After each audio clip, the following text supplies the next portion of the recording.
Halo, assalamualaikum warahmatullahi wabarakatuh. Hari ini Ibu akan menjelaskan tentang sistem pencernaan ya. Jadi anak-anakku semuanya udah pada bikin kan ya kemarin gambar tentang sistem pencernaan yang dari mulut, gigi, lidah, lambung, dan lain-lain ya. Jadi sistem pencernaan itu terdiri dari, gimana ya gambarnya, jadi gini,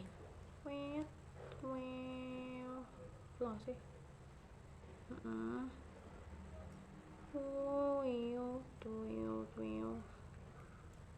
Oke. Kurang lebih seperti itu ya. Ini adalah mulut ya. Kita memasukkan makanan itu ke mulut ya. Di dalam mulut itu ada yang namanya gigi ya. Jadi ketika kita masukin makanan, di dalam mulut itu ada gigi yang fungsinya adalah menghancurkan makanan yang kita makan. Kebayang dong kalau misalnya kalian makan langsung telan, kasihan si lambungnya gitu ya, dia akan bekerja lebih keras. Maka dari itu si mulut, di dalam mulut ada gigi itu membantu untuk menghancurkan makanan supaya makanan kita itu jadinya sedikit lebih kecil daripada bentuk aslinya gitu. Biasanya kita ngunyah itu harus berapa kali coba? Ya, berapa coba? Sekitar 30 kalian ya. Itu tuh harus dikunyah sampai benar-benar halus. Kenapa supaya harus dikunyah seperti itu? Karena supaya di dalam si lambungnya itu makanan yang tadi kita kunyah itu langsung diserap. Jadi cepat proses penyerapannya, nggak lama gitu ya. Nah, di mulut juga ada lidah. Lidah itu fungsinya selain untuk pengecap, dia itu membolak-balikan makanan, jadi supaya gampang tertelan ya.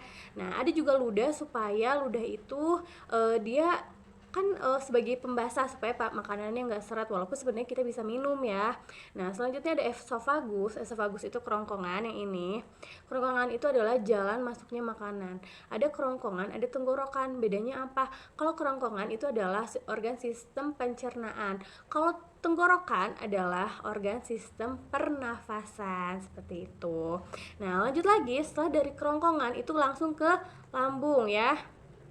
Nah, di lambung itu makanan dibikin menjadi timus atau bubur ya. Kenapa dibikin seperti itu? Karena dia akan diserap. Diserapnya di mana? Di dalam usus. Sebelum dia masuk ke usus, dia harus berupa bubur atau berupa apa ya namanya? Pokoknya kecil, jadi supaya gampang langsung diserap. Jadi enggak sebentuk nasi, lebih kecil dari itu, jadi supaya gampang diserap. Nah, lambung juga mengeluarkan enzim asam namanya HCl atau asam lambung ya. Asam lambung itu HCl biasanya ya. Nah, selanjutnya, nah di sini ada pankreas dan hati ya. Ini pankreas dan ini hati ya. Nanti kita jelaskan belakangan ya. Setelah makanan dari lambung, dia masuk ke dalam usus. Ususnya ada usus halus dan usus besar. Usus halus itu terdiri dari 3 ya. Coba dilihat lagi, ada usus 12 jari, itu untuk masuknya makanan ya. Dan diserap juga ada di usus kosong, jejunum, ada usus penyerapan, ileum. Jadi usus halus itu kalau dipanjangin panjang banget ya, bisa sampai 12 meter atau berapa meter ya, panjang banget ya. Jadi kebayangkan usus itu yang ada di dalam tubuh kita itu kecil banget, dan dia itu fungsinya menyerap makanan. Nah, jadi di dalam usus ini makanan itu diserap. Yang tidak diserap dikemanain?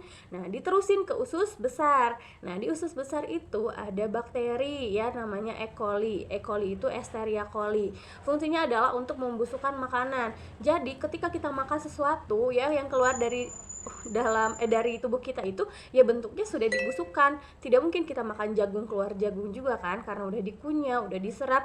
Nah, di dalam usus besar itu makanan itu akan dibusukkan. Jadi yang masuk ke dalam usus besar itu adalah sisa-sisa makanan yang tidak diserap oleh tubuh, masuk ke usus besar lalu dibusukkan oleh bakteri E. coli atau Escherichia coli. Setelah itu dilanjutkan ke rektum. Rektum itu adalah saluran yang menuju anus ya. Rektum itu lalu keluarnya melewati anus ya. Anus itu adalah ujungnya ya, gitu ya.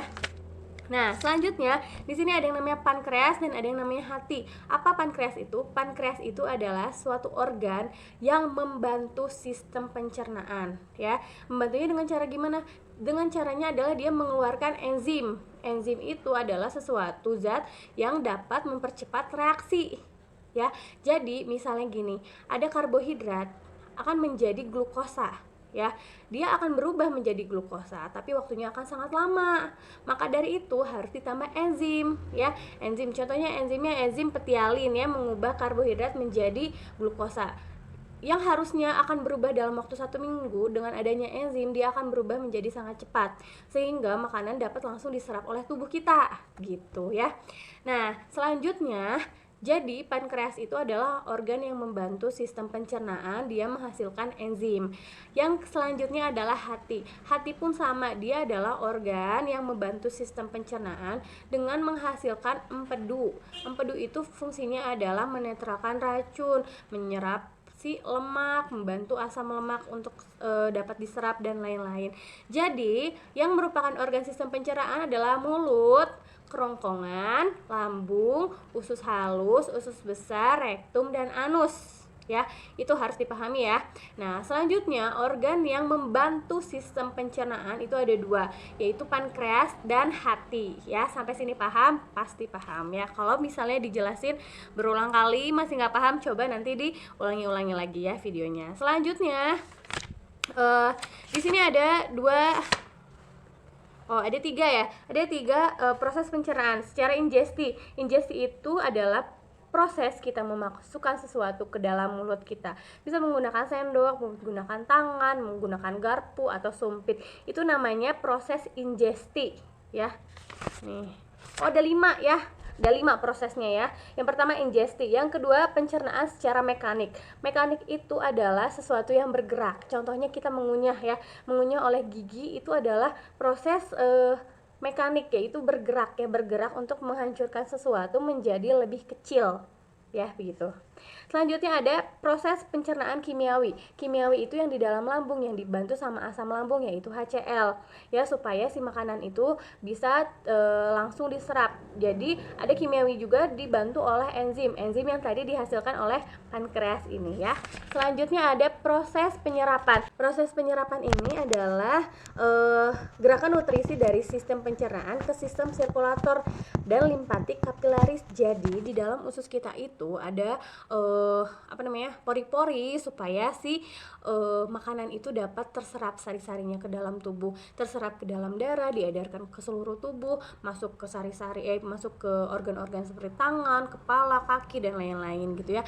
Yang 5 adalah proses penyingkiran. Penyingkiran itu pembuangan ya. Jadi ketika ada makanan yang tidak dicerna itu akan dibuang ya, didistrak ya, jadi apa ya?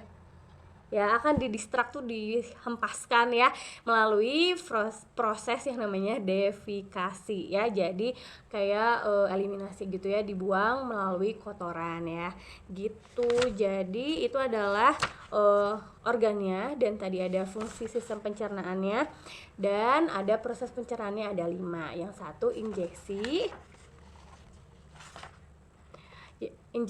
yang satu ingesti, yang kedua pencernaan mekanik, yang ketiga kimiawi, penyerapan, dan pembuangan atau penyingkiran. Selanjutnya gangguan fungsi pencernaan itu ada yang pertama gastritis ya.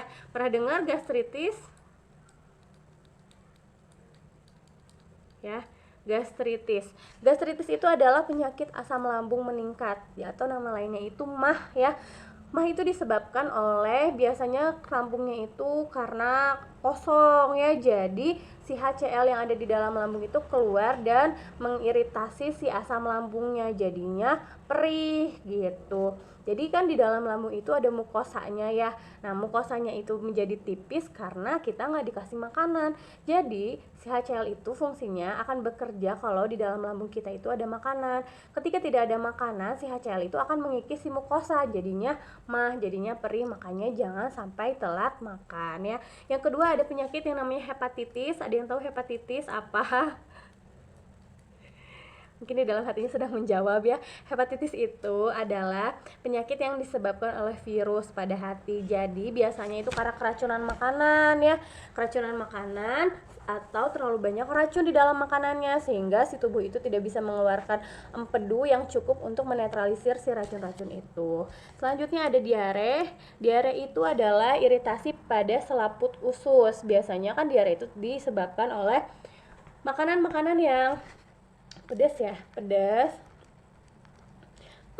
Makanan yang pedas yang jelas tidak sehat, atau makanan yang mengandung bakteri ya, jadi menyebabkan di si ususnya itu jadi mules, jadi tegang, sehingga akan mengeluarkan buang air besar ya, buang air besar yang sering gitu. Nah, bisa juga karena infeksi bakteri ya, betul. Jadi itu biasanya harus pakai antibiotik kalau ada infeksi bakteri, nanti kita jelaskan ya. Selanjutnya ada konstipasi. Konstipasi itu kebalikan dari diare ya. Kalau diare itu adalah dia buang air terus menerus ya, misalnya sehari lebih dari 3 kali, itu yang namanya diare. Kalau konstipasi dia itu susah BAB-nya, jadi biasanya karena kekurangan serat, karena kurang minum, terus misalnya dia makanannya nggak bener, pokoknya kurang makanan yang sehat, jadinya konstipasi. Jadi dia misalnya selama seminggu itu nggak BAB ya, itu menyiksa banget ya. Jadi kebayang dong perutnya kembung, jadi kebayang juga kan bekas-bekas makanan itu tertumpuk di dalam usus kita, yang harusnya dikeluarkan dalam 3 hari ini malah tertumpuk di dalam usus kita. Nah itu ya, itu konstipasi, kebalikan dari diare yaitu sembelit ya. Selanjutnya ada appendistis. Appendistis itu peradangan ya, biasanya suka dengar kan, duh cenah aku operasi usus buntu ya gitu. Nah biasanya itu disebabkan karena adanya radang di dalam ususnya gitu. Jadi ini termasuk penyakit yang darurat ya.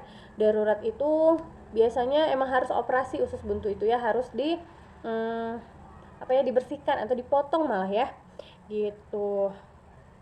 Nah selanjutnya oh ya, yang tadi usus buntu itu biasa penyebabnya itu bukan karena makan biji cabai ya. Kan suka ada yang dengar ini makan biji cabai jadi usus buntu, bukan gitu ya, atau biji jambu, nggak gitu ya. Itu timbulnya karena adanya infeksi bakteri atau umbai cacing ya pada usus buntu itu ya. Infeksi ya intinya mah. Terus nanti gejalanya itu ya nggak enak lah di sekitaran perut ya. Yang pasti kalau udah sakit banget perutnya itu harus diperiksa, dicek apakah ada usus buntu atau enggak. Selanjutnya ada hemoroid, wasir atau ambeien ya. Hemoroid ya, hemoroid itu tadi usus buntu ya, lupa, usus buntu ya.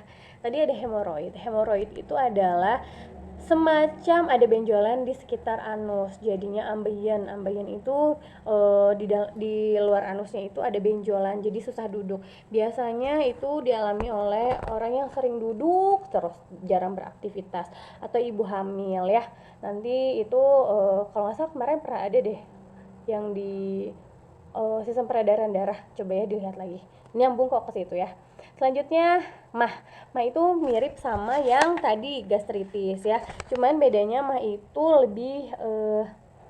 lebih ringan ya, dia belum sampai merusak mukosa lambungnya, jadi masih sakit biasa gitu ya. Jadi kalau sakitnya udah sakit banget ya baru itu ke gastritis, tapi kalau mah itu dia penyakit yang tidak terlalu serius, biasanya cuman telat makan aja gitu, pola makannya tidak teratur ya.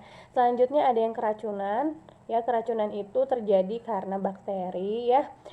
Keracunan itu ya tadi mirip-mirip sama hepatitis tapi yang lebih rendahnya gitu, lebih nggak terlalu urgent banget gitu ya. Apa tadi itu namanya, keracunan ya. Ya, selanjutnya ada tukak lambung. Tukak lambung itu sama seperti gastritis juga, tapi dia lebih melukai si mukosa lambung. Jadi mukosa lambungnya bukan terkikis, malah kalau tukak lambung tuh dianya lecet. Jadi si mukosa lambungnya itu udah terkikis, dia juga ada bolong-bolong. Jadinya perih banget ya gitu.